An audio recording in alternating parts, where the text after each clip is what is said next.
tensions continue to ramp up in the Red Bull camp, as the movement to push team principal Christian Horner out continues to gain momentum. With key figures publicly backing out of their support for the team's boss, there's been a great deal of uncertainty in the future of the team, after a female employee brought up concerns about Christian Horner's alleged inappropriate and controlling behavior.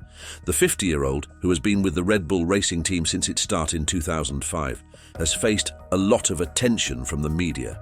Despite the mounting pressure, Horner appears to be standing his ground. Despite all of the media attention, his only public response to the allegations was in an interview with the Dutch newspaper De Telegraaf, where he has categorically denied all of the allegations levied against him. But the scrutiny surrounding Christian Horner has caught the attention far beyond the Red Bull racing team's base in Milton Keynes. Reports are now pouring in that Bernie Ecclestone, a figure who's had his fair share of controversies in the past, has now gotten in touch with Horner. For a long time now, Ecclestone has been a close personal ally and confidant for Horner.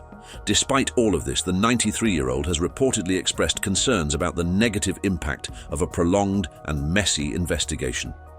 He believes that stepping down would be the most prudent option for Horner in a bid to avoid further damage to himself and his family.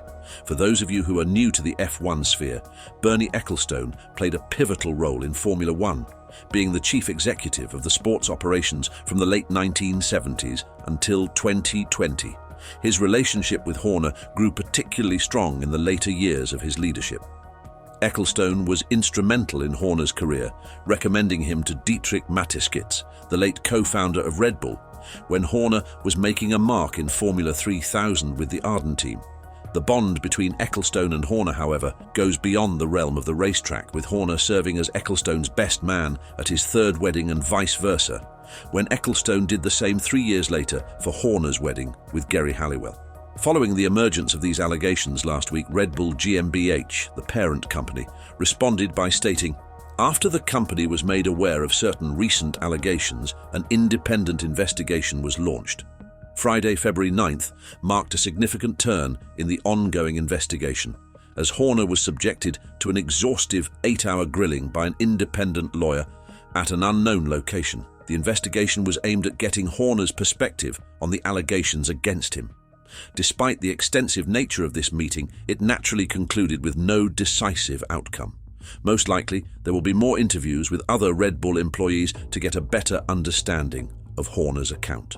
According to the latest updates, a resolution seems unlikely until March, potentially spilling over to the start of the 2024 F1 season in Bahrain."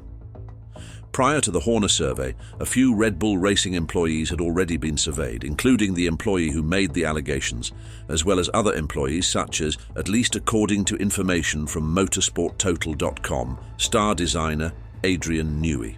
The name of the employee who made the allegations against Horner is now known in insider circles, but has not yet been made public for privacy reasons. The exact nitty-gritty details of the complaints against him are not yet clear publicly, adding to the uncertainty about his future. Ralf Bach, a correspondent for Autobild and someone privy to the information coming out, however, has mentioned the manner in which the alleged coercion was carried out is not compatible with modern moral standards, which just points towards the fact that the Red Bull team principal might have dug himself a hole too deep. To make matters even more concerning, Stefano Domenicali, F1's current CEO, has also shown interest in this whole scandal. Reports suggest that Liberty Media, the American owners of the sport, are pushing Red Bull for a resolution. Even the Americans are putting pressure on Red Bull, Ralf Bach mentioned. He revealed, "Stefano Domenicali made a call to Mark Mateschitz because his bosses in the US asked him to." It's pretty much a known fact that US businesses take any sort of allegations like this extremely seriously. Bad press isn't good for business, and if there's even an iota of truth to Horner's inappropriate behavior, then there might be a significant push for Red Bull to distance themselves from him. Still though, any official involvement of the FIA remains uncertain at this point. Typically, the FIA focuses on sporting and technical infractions. Should Horner be dismissed by Red Bull due to proven misconduct, an official FIA investigation seems unlikely. Supporters of Christian Horner suggest he's been caught in an internal power struggle within the larger Red Bull organization. Horner, who's been at the helm of the Red Bull racing team since its start in 2005, turning it into a powerhouse with numerous titles, was once shielded by the energy drink's co-founder, Dietrich Mateschitz. However, following Mateschkitz's passing in October 2022, Horner seems to be facing opposition from within. Now, after losing one of his most significant backers, there's a giant void left in Horner's support camp. Apart from some fans online, Horner's backing largely comes from Red Bull's Thai shareholders, who own 51% of the company and are reportedly in favor of keeping him on board.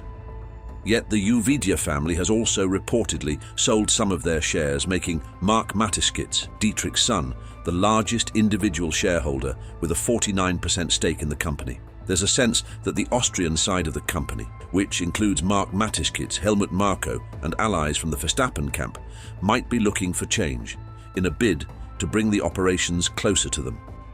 Interestingly, the story's first breaking in the Netherlands might not be a mere coincidence, hinting at underlying tensions within Formula One circles. It's been rumored for some time that the relationship between Horner and Jos Verstappen, Max's father, is badly damaged, and the Marko-Horner relationship has also been on the rocks since the Austrian motorsport advisor's xenophobic comments against Sergio Perez last season. Max Verstappen is known for his loyalty, primarily to his father and Helmut Marko, indicating potential internal divisions. There are even whispers about Oliver Mintzlaff, co-CEO of Red Bull GmbH, being considered as a possible replacement for Horner. Jonathan Wheatley, Red Bull's sporting director, is another name that's been floated around as a potential replacement, should Horner be removed from his position. There's growing concern within Red Bull that the controversy could tarnish the brand's image, especially if Horner's alleged misconduct is substantiated. Yet the prevailing sentiment is one of cautious presumption of innocence until proven otherwise. Christian Horner and the employee who made the allegations are both still working in their usual roles at Red Bull. Regardless of how the investigation turns out, it's going to be a big distraction for the team as they get ready for the 2024 season. Horner is expected to be at the launch of Red Bull's 2024 car this Thursday, which will also celebrate the team's 20th year in Formula One. He's believed to have taken part in recording the promos for this event just last week, but it's still uncertain if he'll be at the Milton Keynes headquarters for the launch. Red Bull has been at the top of the game for the past few years, with Max Verstappen winning 3 world titles in a row. Despite the questions hanging over Horner's future, the team is still seen as the favourites for the upcoming season. Adrian Newey, the Chief Technical Officer, is optimistic about their new RB20 car continuing the team's success. On the Talking Bull podcast, he explained that the new car is essentially the third evolution of the 2022 model. Last year's car was an evolution of the 22, the main points of difference being the normal winter development in terms of aerodynamics, and some understanding on what we needed to do with suspension to try to improve the car as well, and getting weight out of it, because we never got down to the weight limit in 22. This year's car is the third evolution of that original RB18. Now, what we don't know, of course, is the third evolution too conservative, while others have done something different. You just don't know. There is that dilemma of, should we have a group that goes out and looks at completely left field ideas, or do we keep developing the route we've taken? We're resource limited, so we can't do everything. We can't look at every avenue, so we've taken the approach of developing what we've got. Hopefully, that'll be the prudent thing. As the investigation marches on, the F1 community continues to watch closely, awaiting the impact this might have on the Red Bull racing team's preparation and morale ahead of a very important season. Do you think it is a good decision for Horner to resign, or should he fight the allegations until the end? Let us know your thoughts in the comments down below. As always, like this video and subscribe to the channel to keep up with the latest Formula One news.